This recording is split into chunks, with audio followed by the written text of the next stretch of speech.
It's one small step for man, one giant leap for mankind.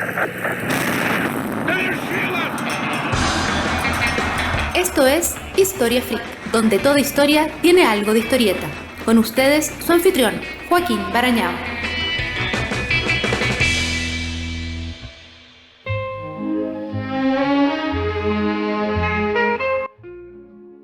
¿Cuándo nace la computación?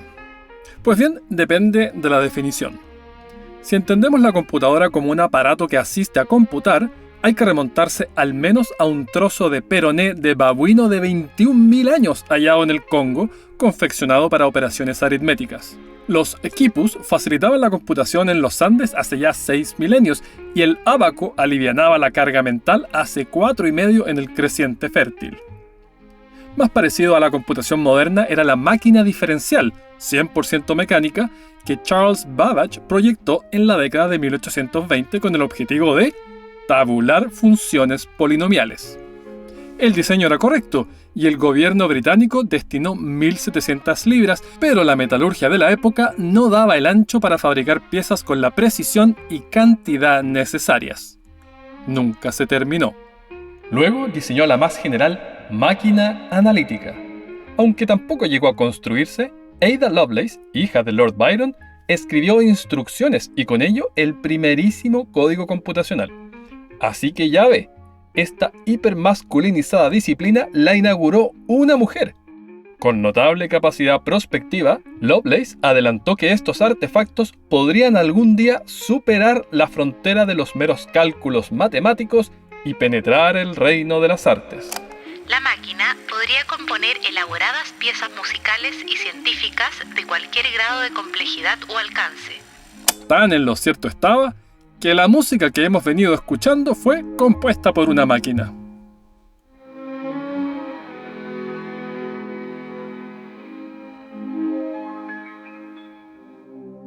El principio teórico de la computadora electrónica moderna fue descrito por primera vez por Alan Turing, el criptógrafo que retrata la película Enigma decodificando la comunicación de la Alemania nazi. Of course, machines can't think as people do. The machine is different. Expuso la idea en un artículo teórico de 1936. El primero en poner las manos en el alambre fue el alemán Konrad Zuse. En 1941, mientras su país galopaba a la conquista de Occidente, ensambló un aparato funcional, el Z3.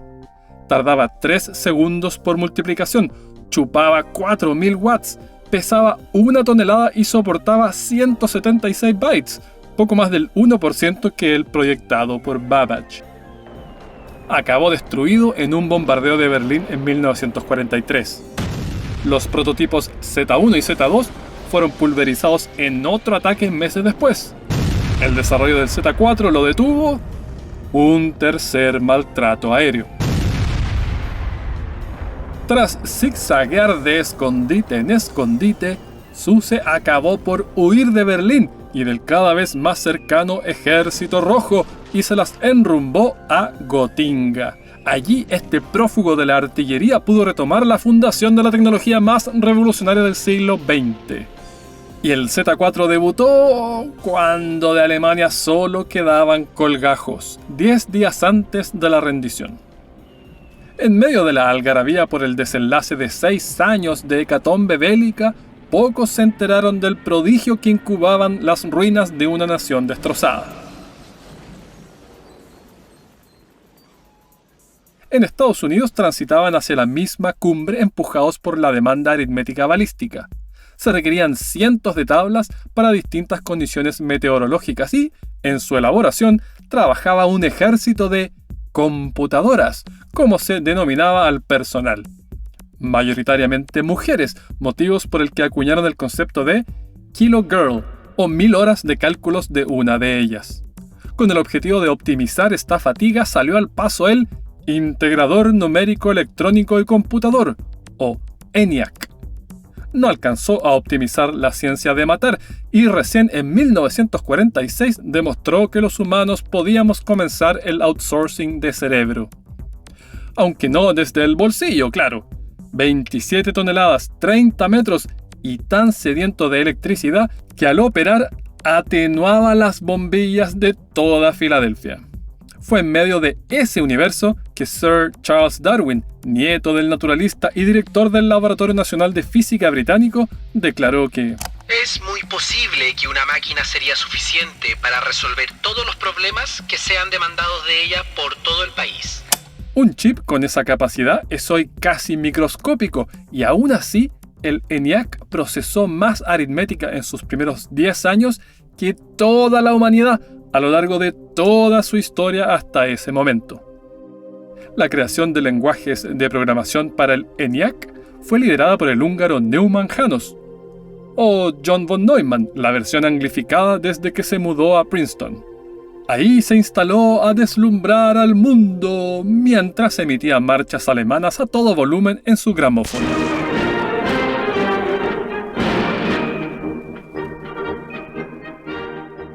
Entre los vecinos de oficina irritados figuraba un chascón que había renunciado a su nacionalidad alemana, Albert Einstein.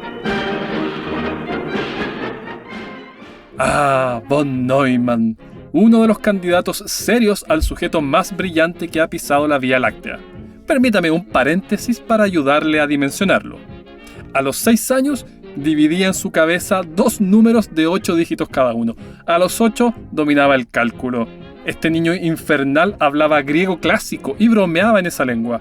A los 15, su padre contrató como tutor de cálculo avanzado a Gabor Szego, un eminente matemático.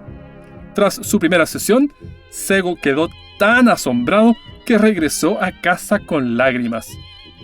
Ya en la universidad, George Polya tuvo la mala fortuna de recibirlo como alumno. Johnny era el único estudiante al que siempre temía. Si planteaba un problema sin resolver, lo más probable era que viniera a verme al final de la clase con la solución completa garabateada en un trozo de papel.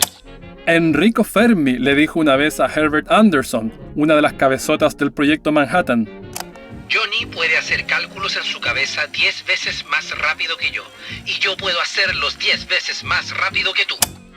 Cuando George Dantzig le presentó un problema aún sin resolver de programación lineal, von Neumann dijo: «Ah, eso», y se lanzó a una conferencia improvisada de más de 1 hora.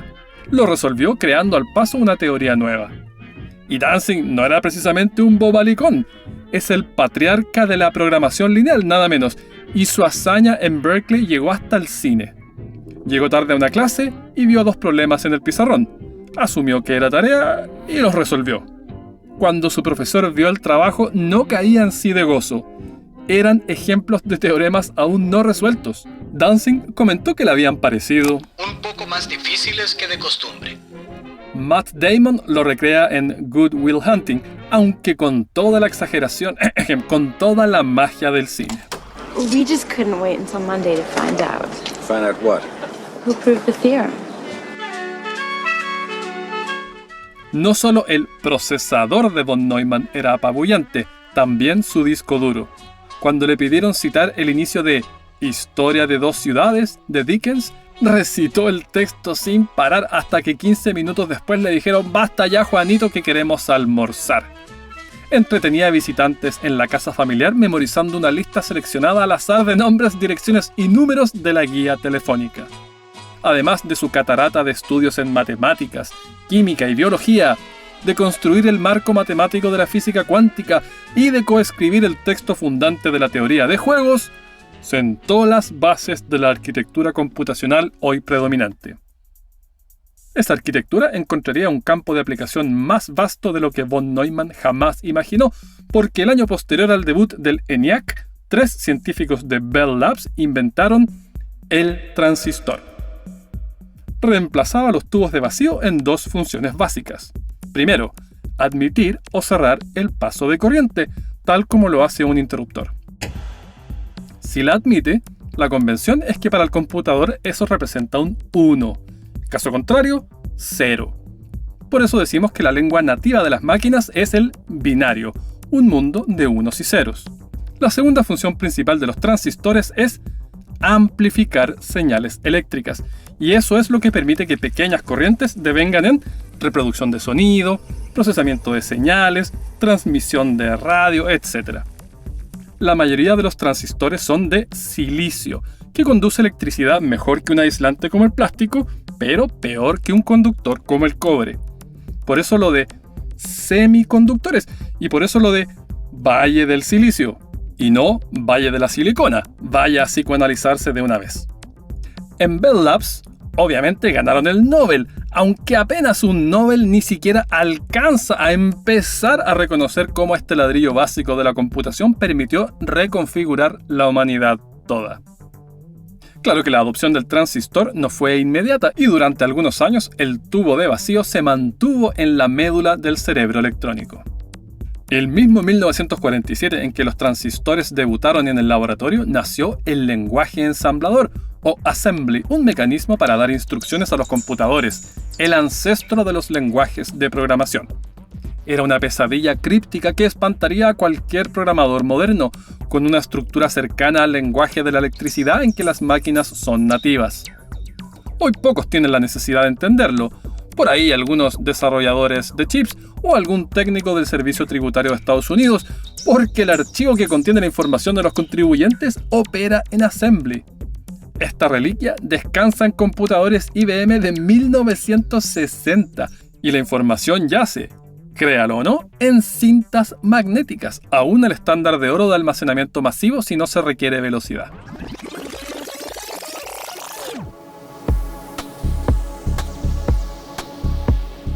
En 1948, desarrolladores de la Universidad de Manchester elaboraron el primer computador con programa almacenado. Manchester Baby lo llamaron. No fue concebido como una herramienta práctica, sino como un banco de pruebas para el tubo Williams, la primera memoria RAM. La coexistencia de esos elementos volvió al Baby el primer computador con todos los componentes esenciales. Aparatos como el Manchester Baby no eran capaces de correr un programa de ajedrez, pero tal minucia no detuvo a Alan Turing. Escribió el programa de todos modos, apto solo para aparatos por entonces inexistentes. Turochamp lo llamó. Tuvo que testearlo haciendo los cálculos él a mano y cada movida podía tomar hasta media hora. Un círculo reducido de visionarios avisoraba revoluciones en varias áreas. La excitante contabilidad bancaria, por ejemplo. Un círculo aún más reducido de genios, como von Neumann y Turing, miraba mucho más allá. El primero publicó en 1949 su Teoría de los autómatas autorreproductores, un diseño teórico de lo que hoy llamamos virus computacionales. El segundo se preguntaba ese mismo año si acaso era posible crear una máquina pensante. Planteó que correspondía atribuir inteligencia si un evaluador humano que interactúa a través de una pantalla no puede distinguir si dialoga con un colega de carne y hueso o no. Un test que, en opinión de Turing, sería ideal realizar en una sala a prueba de telepatía. Es el test de Turing, y por eso la prueba típica de reconocimiento de imágenes en sitios web se llama Completely Automated Public Turing Test to Tell Computers and Humans Apart. Más conocido por su taquillero acrónimo, CAPTCHA. En mecánica popular observaban los avances henchidos de esperanza. El mismo año de los virus y del test de Turing, hipotetizaron que en el futuro los computadores podrían tener solo 1000 tubos de vacío y quizás pesar 1,5 toneladas. La nota comparaba con los 18.000 tubos de vacío del ENIAC, aunque ese mismo 1949 ya devotaba a su sucesor, el EDVAC. Usaba mercurio como medio de almacenamiento de memoria de línea de retardo, ante lo cual Turing propuso una alternativa más barata que a su juicio cumplía los requisitos físicos. GIN. Los redactores de mecánica popular no tenían cómo imaginar que cargaríamos en nuestros bolsillos procesadores que entonces hubiesen requerido dimensiones planetarias. Sería como hoy vaticinar que en 75 años portaremos transbordadores interestelares en las billeteras. Pónganse en el lugar de estos tipos. La información se almacenaba en parte en tarjetas perforadas, una tecnología concebida en 1804 para alimentar de instrucciones a los telares. Los agujeros, o falta de ellos, eran tratados como código binario, en analogía al paso o no paso de electricidad. Allá por 2014, el autor del cómic XKCD, estimó que si Google utilizara ese método de memoria requeriría de un volumen equivalente a toda España cubierto por 1,8 kilómetros de tarjetas, y ya ha transcurrido una década más de acopiar videos de gatos.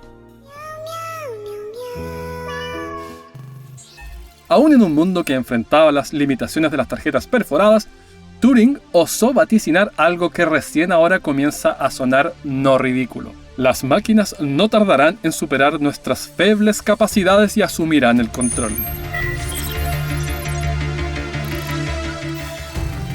Aunque ese tipo de ideas pertenecían aún al reino de la ciencia ficción, von Neumann seguía trabajando más que nadie para hacerlas posible. En 1953 supervisó la construcción del computador más poderoso del momento, al que sus fabricantes llamaron JONIAC en su honor. John Numerical Integrator and Automatic Computer. El húngaro comentó: No sé realmente cuán útil será, pero en cualquier caso será posible obtener un montón de reconocimiento del Tíbet codificando 100 millones de veces en una hora Om Mani Padme Hum. El mantra o la joya del loto. Von Neumann cifraba esperanzas en que el poder computacional permitiría predecir y controlar las condiciones meteorológicas. En sus manos, esta nueva arma informática podría canalizarse hacia obras de bien, como sumir a la Unión Soviética en una nueva era del hielo. Para bienestar del resto, propugnaba colorear de púrpura los casquetes polares para aumentar la absorción de radiación solar e inducir calentamiento global, a su juicio un magnífico prospecto. Islandia tan cálida como Florida, fantaseó. ¿Cómo el cerebrón de von Neumann nunca se percató de que Florida hubiera desaparecido bajo el agua? Es un arcano de la ciencia. ¿O no, Johnny? I'm glad that you're asking this question because it's really a very good one.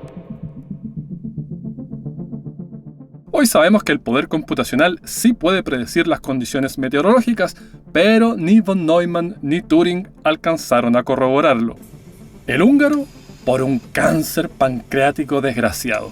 Aterrorizado de la muerte, este ateo redomado se convirtió al catolicismo en los descuentos. Profería gritos de espanto cada noche en una cama de hospital custodiada por un equipo de seguridad encargado de que no revelara secretos nucleares en sus delirios. El británico, porque la sociedad de los 50 no estaba preparada para siquiera perdonar su homosexualidad. Pese a la envergadura de su intelecto y a su colosal aporte durante la guerra, la justicia lo castigó con inyecciones de hormonas femeninas para anular su líbido, la castración química. Entre sus efectos colaterales, desarrolló indignos senos. Atribulado, en 1954 se suicidó con una manzana con cianuro, presumiblemente recreando una escena de Blancanieves, su cuento de hadas favorito. La humanidad se farreó décadas de una mente prodigiosa, y no solo en computación. Sus aportes en biología matemática permitieron explicar las manchas y rayas en el pelaje de los felinos. En 2013, Isabel II le concedió en forma póstuma la prerrogativa real de misericordia. Tampoco le alcanzó la vida para ver un computador capaz de correr su Turochamp. 2 años más pasaron hasta que una máquina derrotó a un humano en una versión modificada de ajedrez, la Maniac One por sus siglas en inglés, una cría del laboratorio de Los Álamos, de atómica fama, y que recibió sus primeros programas de puño de la húngara Clara Dan von Neumann, esposa de, no tengo que explicarle quién.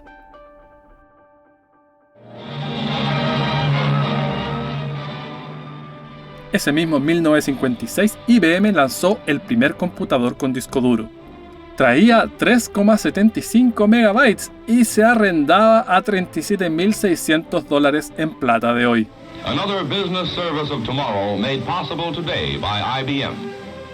La Universidad de Manchester, en tanto, estrenó el primer computador con transistores, aunque eran aún voluminosos y difíciles de fabricar en masa.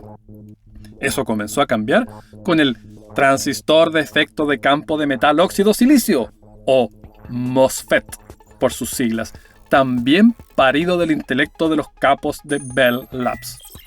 Este sí era miniaturizable y fabricable en masa, tanto que es hoy, lejos, pero lejos el objeto del que más unidades se han fabricado en la historia. Con el arribo de esta piececilla, en Texas Instruments diseñaron un dispositivo que interconectaba en un solo lugar transistores, resistencias, condensadores y en general todos los sistemas electrónicos necesarios para que 60 años después usted juegue Pokémon Go. Circuito integrado lo llamaron, luego conocido como microchip, y hoy chip a secas. ¿Y sabe quién más ha hecho espectacular aprovechamiento del circuito integrado? El grupo Avance, así con Z. Desarrollo de sistemas, equipamiento tecnológico, videovigilancia, marketing y diseño, asesoría tecnológica, outsourcing de tecnologías de información, telemetría y video analítica.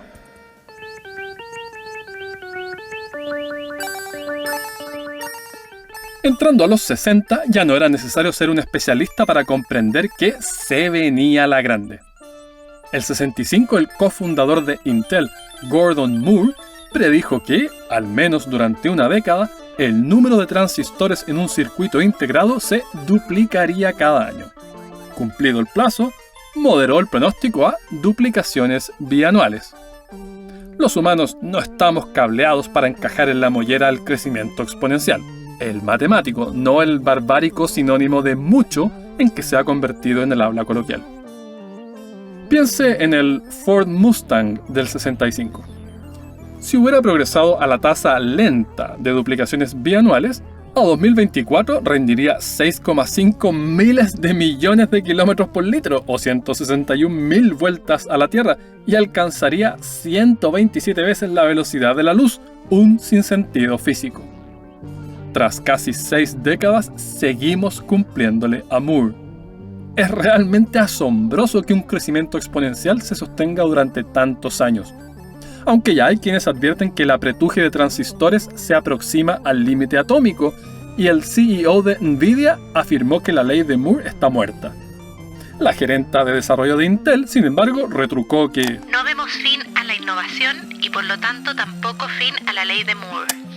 Un subcomité del Senado de Estados Unidos dejó en claro que sintonizaba con Moore. El mismo año de la famosa ley, sus miembros auguraron que gracias a estos avances, el año 2000 trabajaríamos 20 horas semanales con 7 o más semanas de vacaciones. Ok, erraron ese blanco particular, pero sí hay computadores capaces de ejecutar 1,74 millones de operaciones por segundo. Comprimimos 1,3 millones de Biblias en un pendrive del tamaño de un botón y almacenamos el texto de los 6,9 millones de artículos de la versión inglesa de Wikipedia, o 92 veces el set completo de volúmenes de la Enciclopedia Británica, por 57 centavos de dólar. Mire, puede o no gustarle la computación. Lo que no puede hacer es negar que le ha cambiado la vida.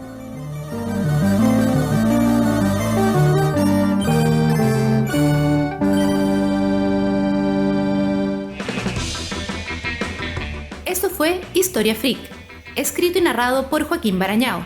Postproducción, Hernán Melgarejo. Las referencias bibliográficas de este y todos los episodios en Historia Universal Freak Extendida. 2.800 páginas desde el Big Bang hasta el presente, a $9.99 en Amazon.com.